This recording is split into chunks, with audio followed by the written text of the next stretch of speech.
بسم اللہ الرحمن الرحیم۔ ہارون رشید عرض کر رہا ہوں۔ ایک تو عمران خان صاحب کے بارے میں کچھ خبریں ہیں، اور ایک کل سپریم کورٹ کی سماعت کی کوشش تو میں نے کی، اس کی تفصیل معلوم ہو زیادہ، لیکن بڑی اہم چیزیں رہ گئیں، وہ آپ کے خدمت میں عرض کرتا ہوں۔ عمران خان کے بارے میں بالکل متضاد خبریں آ رہی ہیں۔ سماعت کے بارے میں تو میں یہ کہوں گا، اب جو تفصیل لیٹ نائٹ مجھے معلوم ہوئی کہ وہ چھا گئے عدالت پر، اور ججوں کو انہیں بہت توجہ سے اور احترام سے سنا، اور ایسے انہوں نے دلائل دیے، اتنی یعنی ذہنی طور پر وہ واضح تھے اور اتنے یکسو تھے اور اتنے پر اعتماد تھے کہ وہ ایسا محسوس ہوتا تھا کہ مقدمہ انہوں نے جیت لیا ہے۔ محسوس ہوتا تھا، مطلب مقدمے کا فیصلہ تو ظاہر ہے عدالت کو کرنا ہے۔ بڑی حیران کن بات کہی ہے محبوب چکزئی صاحب نے ایک انٹرویو میں، انہوں نے کہا ہے کہ اسٹیبلشمنٹ عمران خان کو وزیر اعظم بنانا چاہتی ہے۔ اسٹیبلشمنٹ وزیر اعظم کو عمران خان کو وزیر اعظم بنانا چاہتی ہے۔ 50% سے زیادہ لوگ اس پہ کنونس ہو چکے ہیں، مگر وہ مانتے نہیں ہیں۔ اس کی وضاحت انہوں نے نہیں کی کہ کیوں نہیں مانتے۔ ظاہر ہے کوئی شرائط ہوں گی، اور شرائط وہ ممکن ہے قابل قبول نہ ہو اگر ان کی اطلاع درست ہے۔ دوسری طرف یہ ہے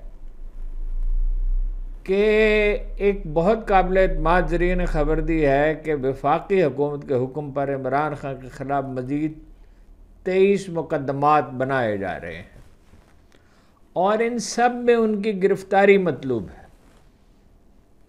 اب یہ عجیب بات ہے کہ ایک طرف تو یہ سوچا جا رہا ہے، یعنی پلان بی ہے، یا یہ ہے کیا اس کو کہیں گے، یا متوازی دو پلان ہیں کہ بھائی ان کے ساتھ صلح کر لی جائے کیونکہ اس کے بغیر امن تو ہو نہیں سکتا،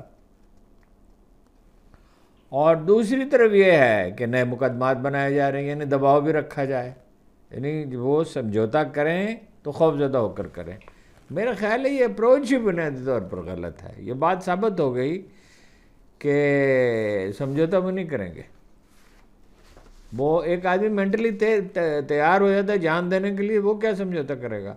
اچھا، کمرے کے بارے میں معلوم کیا، مزید معلومات ملی تو بہت افسوسناک چیزوں کا علم ہوا۔ دیکھیے، کولر تو لگایا گیا ہے، اور یہ تصویریں چونکہ جاری کرنی تھی تو کولر تو لگا نہیں تھا، مگر شدید گرمی میں کھڑکی کے بغیر اگر کولر لگا دیا جائے تو سانس لینا دوبر ہو جاتا ہے، خاص طور پہ اگر بارش ہو جائے تو۔ پھر اسی کمرے میں واش روم ہے، یعنی 8 فٹ 10 فٹ کے کمرے میں ہی واش روم ہے۔ وہ واش روم کا کیا ہوگا؟ اس سے پھیلتا ہے تعفن۔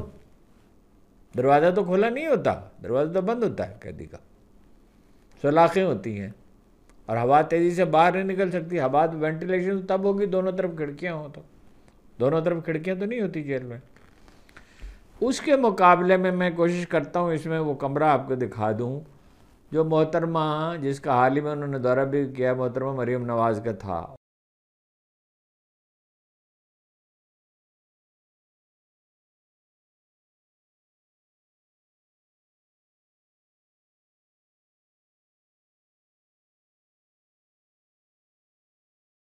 اور نواز شریف کا تو لوگ کہتے ہیں کہ بھائی 20 25 آدمی ایک وقت میں انہیں سپرنٹینڈنٹ کمرے مل سکتے تھے۔ نواز شریف صاحب اے سی لگے ہوئے تھے، زرداری صاحب کو تو میں نے آپ کو بتایا بعض اوقات اپنے جیل میں ہوتے ہی نہیں تھے، ایسا بندوبست انہوں نے کیا ہوا تھا کہ سامنے کا مکان کرائے پہ لیا ہوا تھا، بعض اوقات وقت وہاں گزارتے تھے۔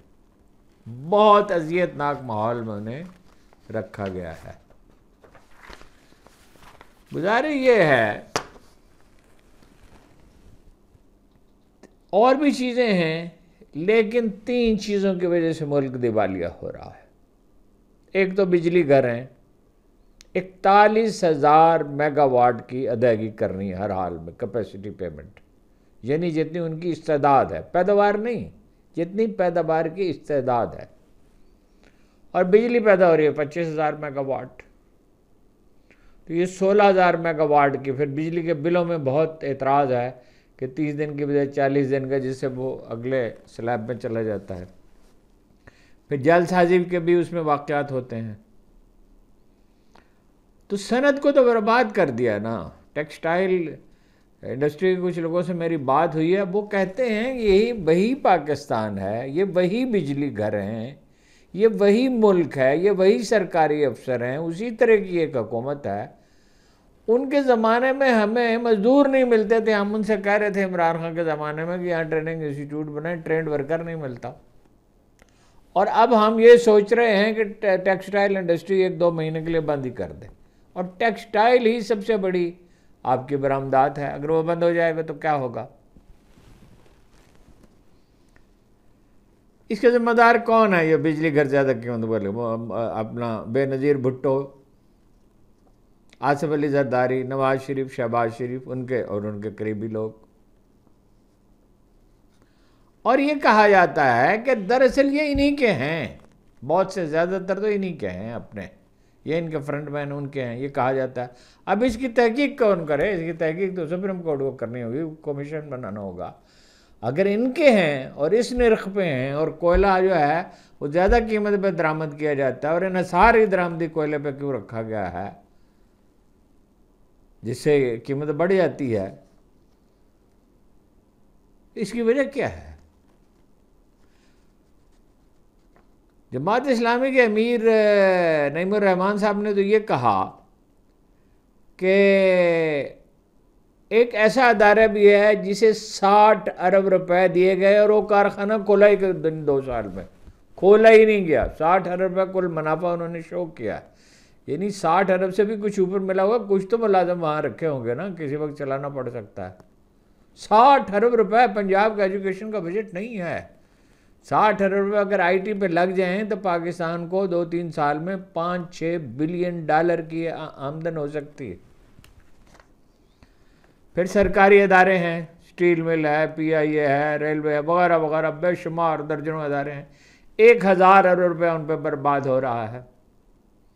نجکاری کا آئے دن اعلان ہوتا ہے، ساری عمر گزر گئی صحافت میں، جنرل ضیاء الحق کے دور سے یہ قصہ شروع ہوتی کیوں نہیں ہے؟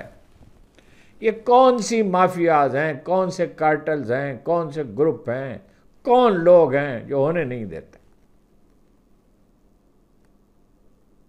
سوال یہ ہے کہ اگر پی آئی میں 40-50 ارب کا نقصان ہو رہا ہے، اتنا ہی سٹیل ملا بھی پیپلز پارٹی نے روک دیا، پی آئی کی بھی پیپلز پارٹی مخالفت کرتی ہے، اس سے حاصل کیا ہوتا ہے ملک کو؟ تیسرا ہے F B R. F B R میں 23,000 ملازم ہیں۔ جتنے سروے ہوئے ہیں، جتنے ماہرین سے گفتگو ہوئی ہے، وہ کہتے ہیں کہ بہت اگر احتیاط کی جائے، بہت نرمی کی جائے تو آدھے ملازم بھی کافی ہوں گے۔ شبر جدی تو یہ کہتے ہیں کہ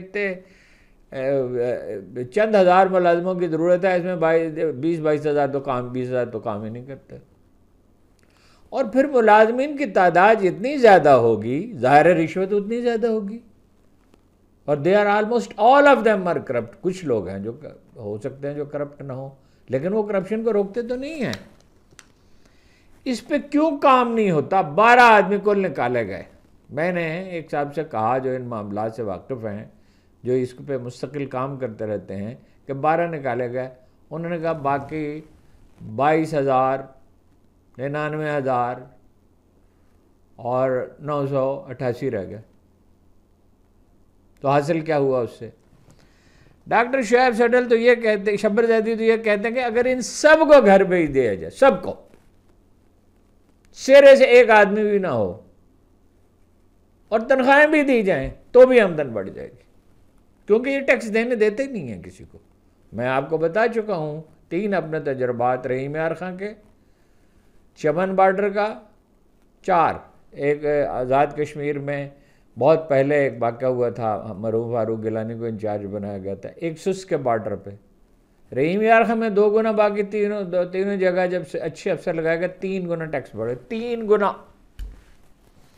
ڈاکٹر شعیب سڈل یہ کہتے ہیں کہ اس کو توڑ دیں، اگر اس کی جگہ نیا ادارہ، پیرالل ادارہ بنا کے اس کو ختم کر دیں، 1 سال میں 2 گنا ہو سکتی ہے ٹیکس ریکوری۔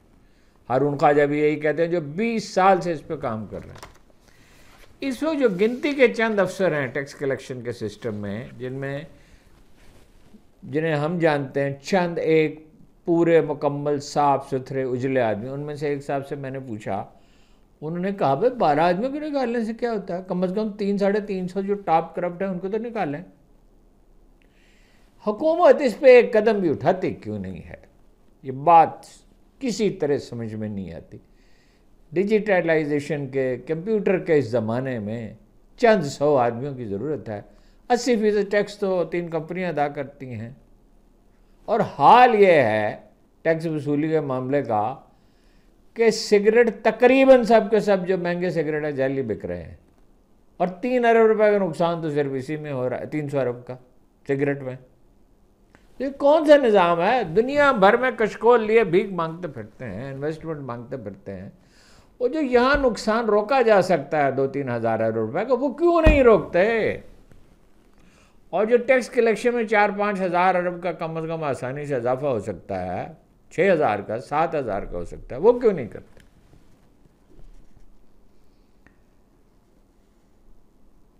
اب ایک نئی تلوار لٹکنے لگی ہے، مجھے حیرت ہے کہ اس کا میڈیا نے نوٹس ہی نہیں لیا۔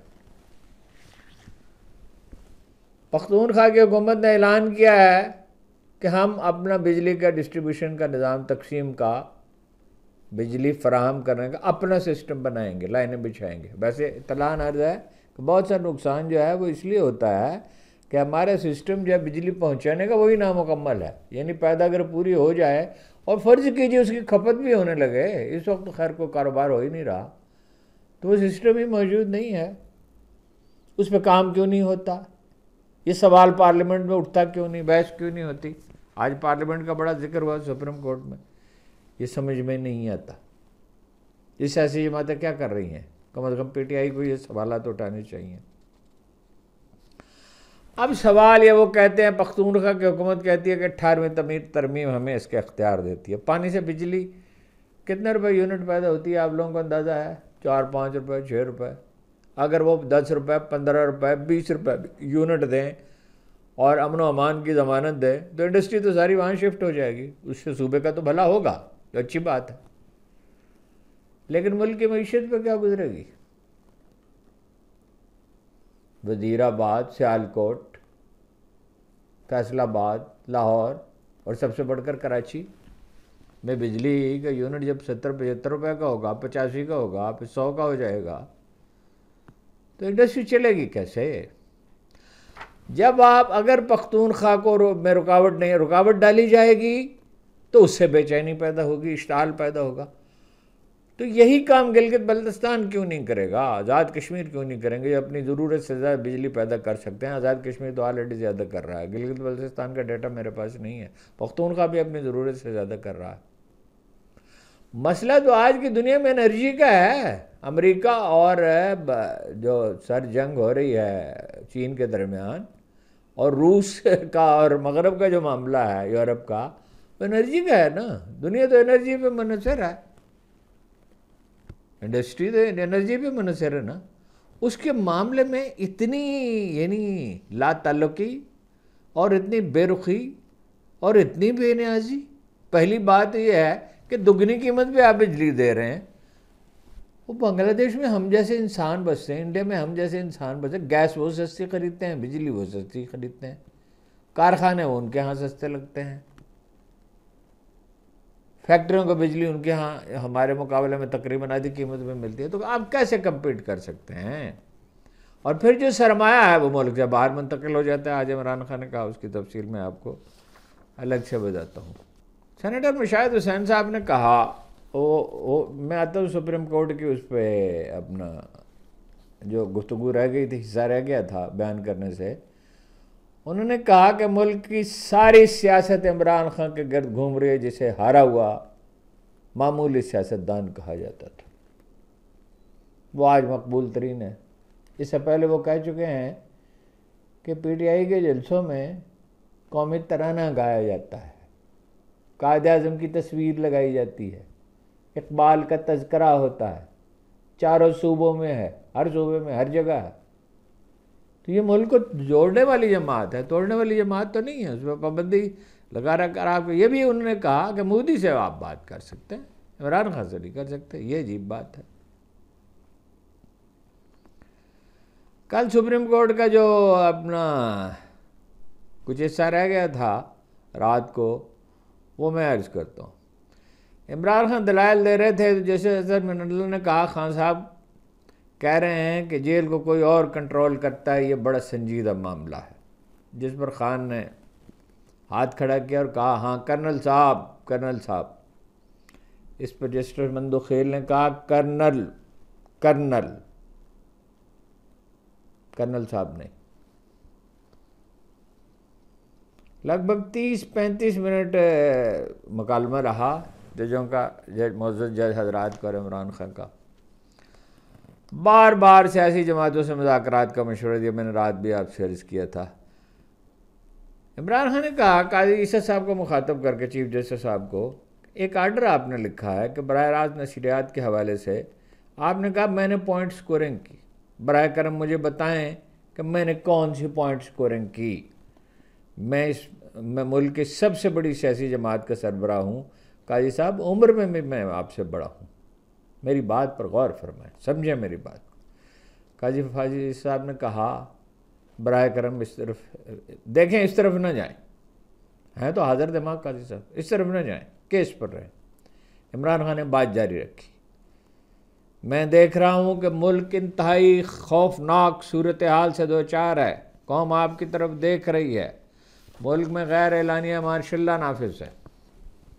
جسٹس جمال مندوخیل نے کہا کچھ بھی ہو گیا تو ہمیں شکوہ آپ سے ہوگا، ہم آپ کی طرف دیکھ رہے ہیں، آپ ہماری طرف دیکھ رہے ہیں۔ عمران خان نے کہا چیئرمین نیب کے لیے حکومت اپنا نام دیا، اپوزیشن نے اپنا نام دیا، پھر تھرڈ امپائر نے چیئرمین کا تقرر کیا، نیب اب تھرڈ امپائر کی بات سنتا ہے۔ اصول تو یہی ہے کہ اپوزیشن میں اور اس میں اتفاق رائے ہونا چاہیے تھا، غیر جانبدار آدمی ہونا چاہیے تھا۔ جیسے جمال مندوخیل صاحب نے کہا قانون سازی کون کرتا ہے؟ پارلیمنٹ کرتی ہے نا۔